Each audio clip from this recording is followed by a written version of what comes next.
يسعد لي مساكم أحبائي من قناتي عالم نور الأنوار.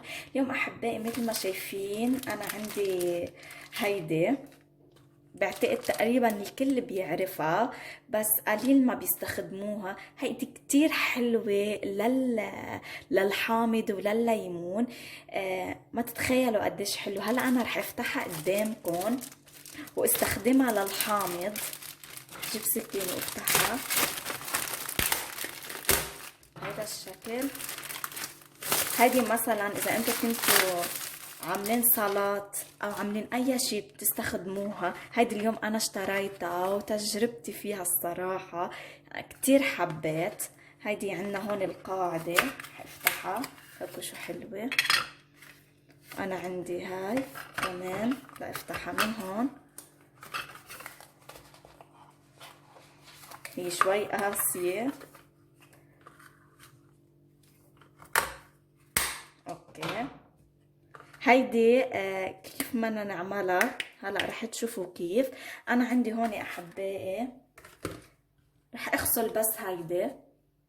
انا هون غسلتها مثل ما شايفين. هيدي للحامض بس لفرجيكم من ورا كيف كتير حلوة وكتير مميزة. انا عندي هون حامضة او ليمونة. رح نعملها بهيدا الشكل. ليش نحنا بنعملها هيك؟ كرمال تطرى عنا اذا كانت كتير قاسية. بهيدا الشكل رح جيب انا عندي هون طبلية وسكينة. رح نجيب الحامضة ورح نقصها بس من فوق بهيدا الشكل، ورح ندخلها هيدي بقلبها.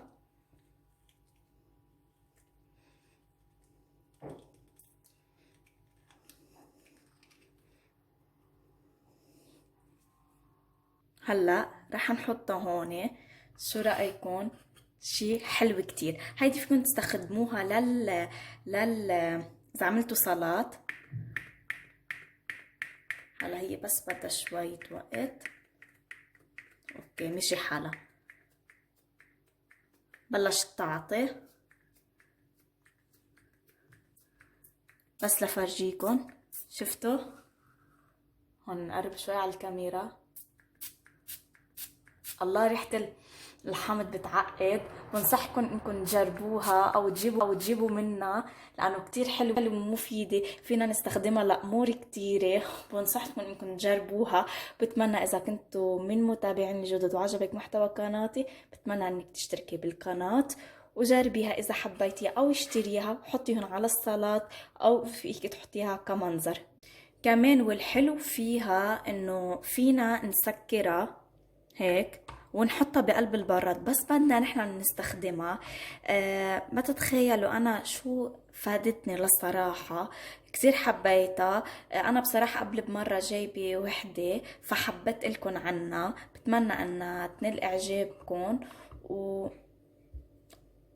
وكمان بس حابة لكم شغلة انه ما بتنقام ابدا. هيك الحلو فيها. اذا فيكم تحبوا تستخدموها، اذا عندكم شي هيك حابين تطصوا عليه كمان مش غلط. بتعطي ريحة حامض بتعقد وانا من تجربتي لإلها بتجنن.